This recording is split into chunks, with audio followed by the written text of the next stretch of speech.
Salam sejahtera dan salam hormat, bersama saya Vanessa Mering dalam Berita Pagi Sarawak edisi Rabu 16 Jun. Sarawak mencatatkan 718 kes baru COVID-19 semalam, menjadikan jumlah keseluruhan kes meningkat kepada 56,905 kes. Jawatankuasa Pengurusan Bencana Negeri JPBN dalam kenyataan media hariannya berkata, sejumlah 426 atau 59.33% daripada jumlah kes tersebut telah dikesan di 5 buah daerah iaitu di daerah Kuching, Sibu, Seri Aman, Tatau dan Julau. Daerah Kuching merekodkan kes tertinggi iaitu 157 kes diikuti Sibu 80, Seri Aman 76 manakala di Tatau 57 kes dan 56 kes dilaporkan di Julau. Sementara itu terdapat 2 kes kematian baru melibatkan jangkitan COVID-19 dilaporkan hari ini menjadikan jumlah kematian meningkat kepada seramai 358 orang. Kes kematian terbabit melibatkan seorang lelaki warga emas berumur 75 tahun di Hospital Sarike dan seorang wanita warga emas berumur 61 tahun di Hospital Sibu. Jawatankuasa itu turut melaporkan terdapat 717 kes baru yang telah pulih dan dibenarkan discharge dari hospital dan pusat kuarantin dan rawatan COVID-19 berisiko rendah di negeri ini. Dalam kenyataan media yang sama, JPBN memaklumkan Jabatan Kesihatan Negeri Sarawak telah mengisytiharkan 5 kluster baru. 2 daripada kluster terbabit merupakan kluster di tempat kerja, manakala 3 lagi ialah kluster komuniti. Kluster di tempat kerja membabitkan kluster Jalan Daya di Kuching dan kluster Dulang di Subis. 3 kluster komuniti yang diisytiharkan pula iaitu kluster Kampung Muara Tebas Kuching, kluster Nangas Trust Meradong dan kluster Nangas Sejukam Julau. Sementara itu, 2 kluster diisytiharkan tamat setelah tiada kes baru dikesan atau dilaporkan dalam tempoh 28 hari iaitu kluster Long Jegan Beluru dan kluster Jalan Sultan Tengah Kuching. Ini menjadikan jumlah kluster yang masih aktif setakat ini adalah sebanyak 86 dengan 13 kluster merekodkan 172 penambahan kes baru. Sementara itu, JPBN turut memutuskan pelaksanaan Perintah Kawalan Pergerakan diperketatkan PKPD di 4 lokaliti di Bintulu, Kuching dan Sarike.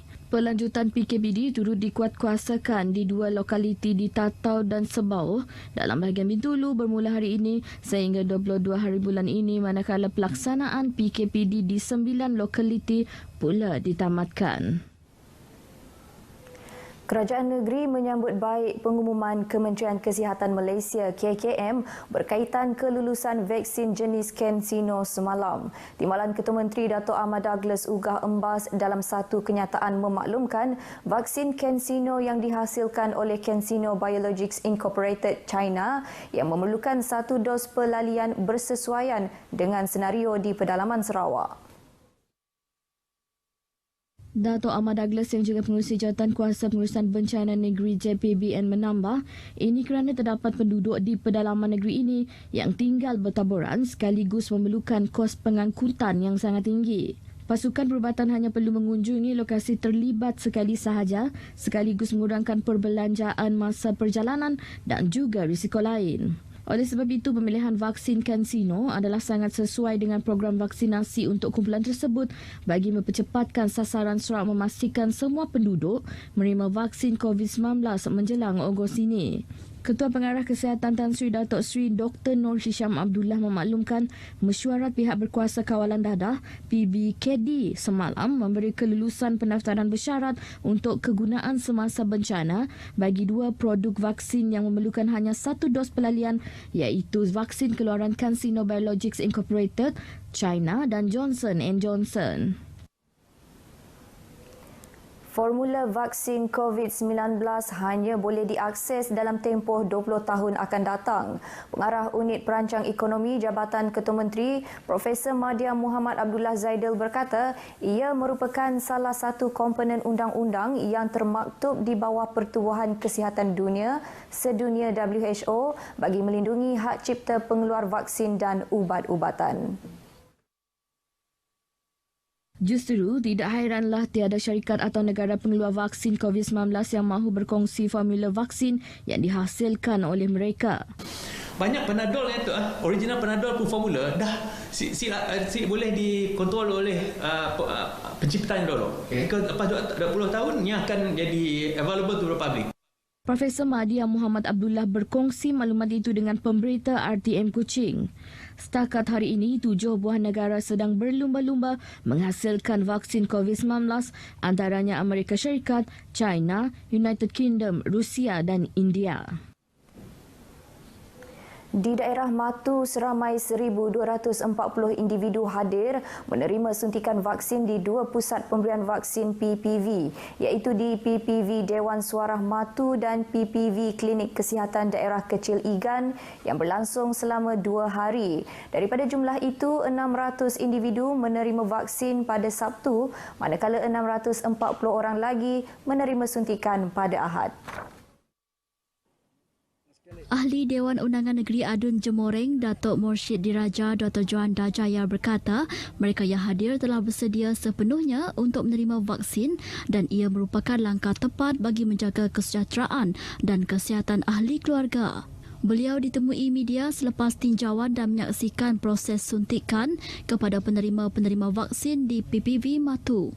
Bagi melancarkan proses pemberian vaksin tingkat bawah, Dewan Suarah Matu dihaskan kepada golongan orang kurang upaya, warga emas dan mereka yang berkerusi roda, manakala tingkat atas dihaskan untuk orang ramai. Para petugas Kementerian Kesihatan Malaysia KKM serta petugas keselamatan dan sukarelawan daripada pelbagai agensi turut bertungkus lumus bagi melancarkan proses imunisasi ini. Pusat pemberian vaksin PPV industri yang pertama di Bintulu, iaitu di premis syarikat Press Metal di Taman Perindustrian Samalaju SIP, diaktifkan hari ini bagi menjalankan program vaksinasi 6,000 kaki tangan di syarikat tersebut. Menurut residen bahagian Bintulu, Jack Aman Luat, PPV tersebut dijangka memberi vaksin kepada 1,000 pekerja sehari. Jelasnya, PPV di Press Metal SIP akan dipeluaskan kepada pekerja dari syarikat-syarikat lain yang turut beroperasi di SIP. Kalau kita perhatikan dari segi resources dan sebagainya, lebih elok kalau kita gunakan PPV industri di sini sebab sudah pun kita set up lah dengan baik sekali lah. PPV berkenaan dikendalikan sepenuhnya Protect Health Corporation dan Press Metal dengan pemantauan ketat Kementerian Kesihatan. Manakala sebuah lagi PPV industri akan dibuka di Kelab Kidurong Bintulu KKB, khususnya untuk pekerja industri minyak dan gas yang dianggarkan berjumlah hampir 10,000 orang.